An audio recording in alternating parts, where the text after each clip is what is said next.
Hola, muy buenas. Vamos a hablar del teorema de Gauss, ¿vale? El teorema de Gauss es un teorema matemático. La formulación matemática estricta es de un nivel muy alto, ¿vale? Así que digamos que lo que vamos a hacer es llevárnoslo a un nivel asequible para segundo de bachillerato. El teorema de Gauss establece algo que en el fondo es intuitivo, ¿vale? Y es lo siguiente, tú imagínate que tienes un recinto cerrado, ¿vale? Una caja, por ejemplo. Y dentro de esa caja, pues tienes un perfume, ¿vale? Entonces aquí dentro tienes un botecito con perfume, ¿vale? Como pinto así terriblemente mal, pues me lo vais a disculpar. Aquí dentro tienes un botecito con perfume negro, ¿vale? Entonces tú imagínate que abres por aquí un orificio. Entonces, claro, evidentemente, como ahí dentro tienes un bote destapado de perfume, ¿vale? Tú vas a ver que por ese orificio, pues si acercas la nariz, vas a oler, ¿vale? Entonces, lo que te viene a decir un poquito, el teorema de Gauss es básicamente que toda la cantidad de perfume que atraviesa esta pared está relacionada con la cantidad de perfume que hay dentro, ¿vale? O sea, la cantidad de olor que atraviesa una cierta pared está relacionada con lo que produce ese olor, ¿vale? La teoría electromagnética de Maxwell localiza el origen del campo eléctrico en las cargas, ¿vale? De tal manera que si en una cierta región del espacio tengo cargas, ¿vale? Imagínate que estos son cargas, pues ¿qué es lo que va a pasar? Pues que en las cercanías de esas cargas pues voy a tener definido un campo eléctrico. ¿Y qué es lo que aporta Gauss? Pues lo que aporta Gauss es lo siguiente. Gauss te dice, coge un recinto, un volumen, ¿vale? Y vamos a mirar a través de toda la superficie que rodea ese volumen, ¿vale? Si te fijas, un volumen en 3 dimensiones tiene una superficie cerrada que lo contiene. Si te lo aplicas a tu propio cuerpo, pues podemos pensar que el volumen que ocupa tu cuerpo está rodeado por una superficie en 2 dimensiones que es tu piel, ¿vale? Entonces, básicamente, lo que te dice Gauss es, ponte a mirar líneas de campo, ponte a contar las líneas de campo que atraviesan la superficie cerrada que genera un volumen, ¿vale? Y cuéntalas, aquí cuántas hay, una, ¿vale? Cuento las líneas de campo, 1, 2, 3, 4, 5, 6, 7 y 8 líneas de campo. Vale, pues he contado 8 líneas de campo, muy bien. Pues el hecho de que salgan 8 líneas de campo a través de la superficie cerrada que alberga ese volumen está relacionado con todas las cargas que hay en el interior, ¿vale? Evidentemente, esto es muy cualitativo, pero simplemente para que sepas qué es lo que estás escribiendo cuando escribes esto, ¿vale? Que es la formulación matemática del teorema de Gauss aplicada a la electricidad, ¿vale? Básicamente aquí lo que estás diciendo es, aquí, esta es mi superficie, ¿vale? Voy a contar el número de líneas de campo que atraviesan una cierta superficie. Y ese número de líneas de campo está relacionado con las cargas que hay, ojo, en el interior, ¿vale?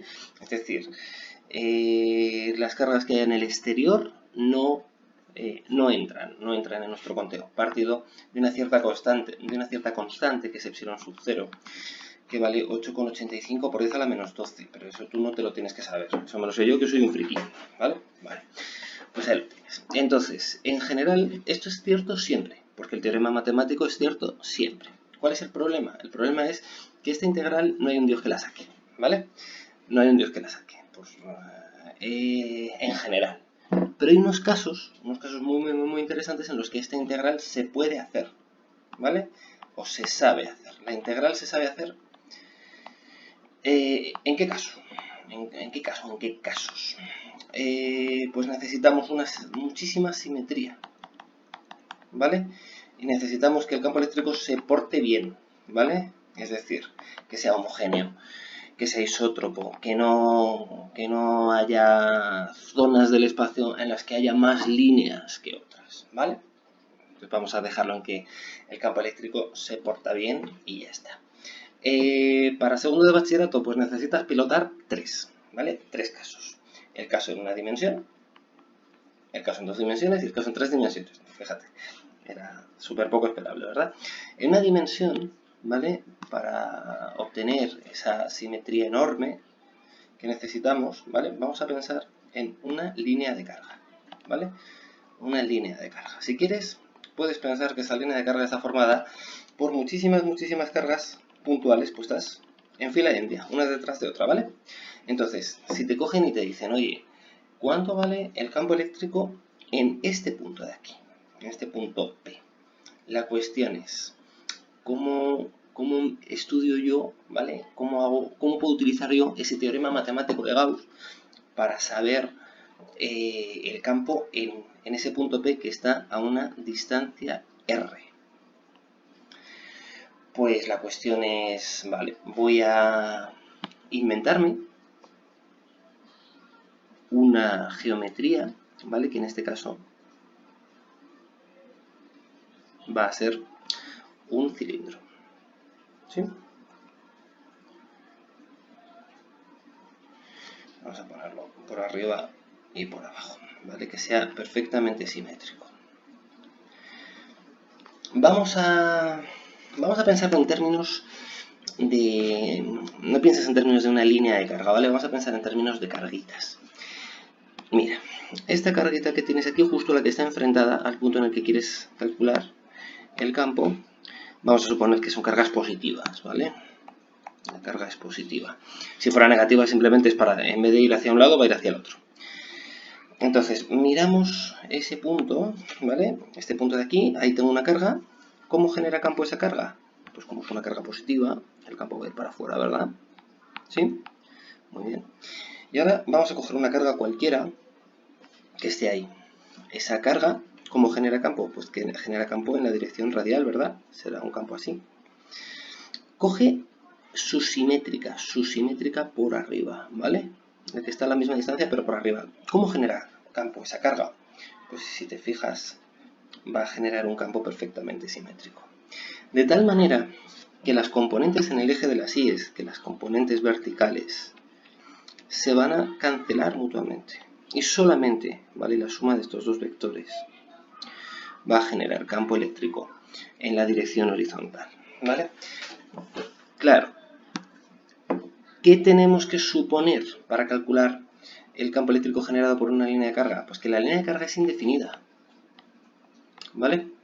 Porque para cada carga por aquí abajo necesito exactamente una carga a la misma distancia y por arriba para que las componentes verticales del campo se anulen. Si no tengo esta enorme simetría, pues evidentemente este argumento que te he dado no es cierto, ¿vale? Si considerásemos una cantidad, un hilo finito, cogerías este punto aquí y no tendría su correspondiente por aquí arriba, ¿vale? Entonces ya el campo eléctrico no sería todo horizontal, entonces ahí ya no podrías hacerlo. De tal manera que, ¿qué es lo que tenemos? Pues alrededor de nuestro cilindro, ¿vale? Si te fijas, en todos los puntos, ¿vale? El campo eléctrico va conforme a la dirección radial, ¿vale? Hace este razonamiento en este punto para todos los puntos, ¿vale? Dado que este punto no hay ningún motivo para pensar que todos los puntos del cilindro, ¿vale?, presenten un campo eléctrico diferente. ¿Por qué? Porque están todos a la misma distancia de la línea de carga y además esa línea de carga la consideramos infinitamente larga, ¿vale? Así que vamos a aplicar ya el teorema de Gauss y vamos a ver cómo deducimos el campo eléctrico. El número de líneas de campo eléctrico que atraviesa la superficie, ¿vale?, está relacionado con la carga que hay en el interior. Ojo, ¿en el interior de quién? De mi volumen, ¿vale? De la gaussiana, de este cilindro que yo me he inventado, ¿vale? Si tuviésemos que evaluar la carga total, dado que consideramos que es una carga indefinida, esto es infinitamente largo y por lo tanto la carga total sería infinita, ¿vale? Así que no puedes pensar en la carga total, hay que pensar en la carga solamente que está contenida dentro de tu cilindro. El número de líneas de campo, ¿vale?, si te fijas, solamente atraviesa la superficie lateral del cilindro por las tapas, ¿vale? Es tanto esta tapa como la tapa de abajo. No hay flujo de carga. ¿Por qué? Porque en estos puntos el campo eléctrico va conforme a la dirección radial y el vector superficie es perpendicular, ¿vale? Así que ahí no hay flujo, porque el producto escalar de E por el diferencial de superficie es 0, porque ahí aparece un coseno, el coseno de 90 es 0, ¿vale? Así que esto es E por la superficie lateral del cilindro, ¿vale? Es igual a la carga contenida en el interior. Bueno, pues para esto definimos lambda, que es la carga por unidad de longitud, que básicamente lo que te viene a decir es, pues tengo 5 coulombs por cada metro de hilo hay 5 coulombs, ¿vale? Pues ya está. Entonces, ¿qué carga tengo en el interior? Ojo, en el interior de mi gaussiana, solamente estamos hablando de la carga que hay aquí dentro. Esta carga que está ahí dentro, ¿vale? La que está fuera, esta que te pinto en verde, esa no entra, esa no la contamos. ¿Qué carga tengo en el interior? Lambda, la densidad lineal de carga, es decir, cuántos coulombios tengo por cada metro multiplicado, ¿vale? Si quieres, llama L al tamaño del cilindro que hemos considerado, ¿vale? Lambda por L, ¿sí? L de longitud. Partido por epsilon sub 0, ¿vale? Ahora, pues vamos a aplicar esos amplios y vastos conocimientos de geometría que tenemos, ¿vale? Para deducir que la superficie lateral del cilindro es, ¿cuánto? Sí, muy bien, 2pi por r por la longitud, ¿verdad? Efectivamente, así me gusta, que lo tengas claro. 2pi por r por L, ¿vale? Siendo r el radio del cilindro y L la altura, ¿vale? 2pi por r por L es igual a lambda por L partido por epsilon sub 0. Y ahora ya simplemente lo que hacemos es tachar la L con la L y nos queda que el campo eléctrico en módulo, ¿vale? Es lambda partido de 2pi epsilon sub 0, ¿vale? 1 partido por R. Este sería el módulo, ¿sí? ¿Cuál sería? Pero claro, tú y yo sabemos que los vectores tienen módulo, dirección y sentido. Hemos deducido por la simetría del sistema que el campo eléctrico es un campo eléctrico radial, ¿vale? Así que si quieres caracterizarlo de la manera que se debe, ¿vale? Tienes que decir que el vector unitario que lo define es el vector radial, ¿vale? Esta es la expresión buena. ¡Hala, qué feo me queda! Vamos, nada, no me hace ni caso. Bueno, voy a dejar de liarla, ¿vale? Vamos a intentar ahí, no. Vale, es igual. Vale, esta es la expresión buena del campo eléctrico, ¿sí? Vale, vamos con el siguiente caso que sí sabemos resolver, que sería el caso en 2 dimensiones, ¿vale? En el caso en 2 dimensiones, pues se trataría de un plano, ¿vale? A ver si lo soy capaz de pintar de una manera mínimamente razonable. Ahí. Tú imagínate que tienes un plano y dentro de este plano, ¿vale? Este plano está cargado positivamente, ¿vale? De tal manera que podemos definir aquí una densidad superficial de carga. ¿Qué es una densidad superficial de carga? Pues es la cantidad de coulombios que tengo distribuidos por cada centímetro cuadrado, por cada metro cuadrado, vaya, por cada unidad de superficie. Con esto básicamente lo que te viene a decir, o sea, has visto densidades superficiales de masa, ¿vale? Las ves, por ejemplo, cuando compras folios o compras un paquete de DIN A4, típicamente vas a ver 80 gramos por metro cuadrado. Estos son los normales, los que utilizamos para escribir, ¿vale? Y si quieres uno para una impresora láser o si quieres imprimir un trabajo bonito, pues algo, no sé, tipo, pues cuando hayas sacado la oposición tendrás que presentar las unidades didácticas, ¿vale? Lo pondrás en papel de una calidad extra, 120 gramos por cada metro cuadrado, ¿vale? Esta densidad, porque podemos definir una densidad másica superficial, es decir, cuánta masa tiene cada metro cuadrado, ¿vale? También podemos definir una densidad de carga superficial que te viene a decir cuántos coulombios tiene cada metro cuadrado o cada centímetro cuadrado o cada unidad cuadrática que estés considerando, ¿vale? Así que a ese valor sigma, ¿vale? Es Q partido por S, es la carga que tengo por unidad de superficie, ¿vale? Bueno, ahí lo tienes. Entonces, vamos a, si te cogen y te dicen, oye, calcula, ¿vale? Consideramos un plano indefinido, ¿vale? Ojo, lo importante aquí es que el plano es indefinido. Por el mismo motivo que antes, porque vamos a hacer argumentos de simetría para poder evaluar esa integral. Y si no podemos hacer esos argumentos de simetría, pues no vamos a poder. Esta integral va a ser cierta, ¿vale? El teorema de Gauss que hemos visto aquí, este teorema de Gauss va a ser muy cierto, ¿vale? Pero no lo vamos a saber aplicar, no vamos a saber calcular esa integral. Entonces, para poder calcular esa integral, lo que tenemos que hacer es, te cogen y te dicen, considera un plano y dinos, a ver, qué pasa con el campo eléctrico en un punto P que está a una distancia, digamos, D. Entonces tú coges y dices, vale, venga, vamos a ver, justo el punto que está sobre este punto, sobre el punto del plano que está sobre el punto P. Este me va a generar ahí un campo eléctrico para allá, ¿no? Considerando que todos son puntos, puntitos de carga, ¿vale? Que vamos a considerar que todo el plano está formado por una distribución de infinitos puntos de carga, ¿vale? Justo el punto que está encima del punto P te genera campo eléctrico para abajo. Venga, ahora vamos a considerar uno que no es ese, a una cierta distancia. ¿Este cómo genera campo? Este genera campo para acá, ¿verdad? Vale. Ahora, coge la línea recta que une este segundo punto con el primero que has considerado y mira a ver cuál es su simétrico. Y mira a ver qué pasa con ese campo eléctrico. No te lo vas a creer. Como estamos considerando que la distribución de cargas es homogénea, pues entonces los vectores no es uno más largo que el otro. ¿Y qué es lo que ocurre? Pues ocurre lo mismo que antes, que las componentes que son paralelas al plano, ¿vale?, se cancelan mutuamente y solamente me queda componente vertical, ¿vale? Así que se trata de un E sub z. ¿Por qué es importante considerar que el plano es indefinido? Porque entonces, imagínate que tienes aquí, consideras este punto aquí, pero este punto de ahí no tiene su correspondiente simétrico. Entonces ahí ya estaríamos rompiendo la simetría y no sabríamos evaluar la integral, ¿vale? Así que ahora que ya sabemos que necesitamos un plano indefinido para poder considerar esa simetría que me permite considerar que el campo eléctrico es vertical, ¿vale?, evaluamos con sencillez la integral. Uy, va, perdona, es que lo tengo esto en modo truchilla y me la lía. Venga, a ver, tú escribe. Entonces, el número de líneas de campo eléctrico que atraviesa una cierta superficie coincide con la carga en el interior partido de epsilon sub 0.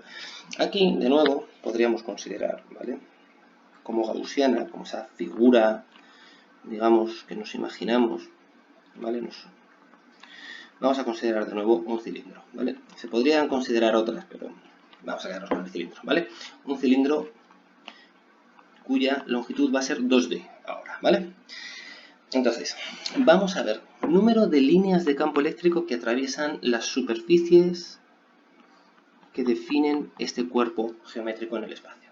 Pues si te fijas, si atraviesan 3 líneas por abajo, por el mismo motivo tendré también 3 líneas por arriba, ¿vale? Por el argumento que te he dado antes, porque solamente sobreviven las componentes verticales.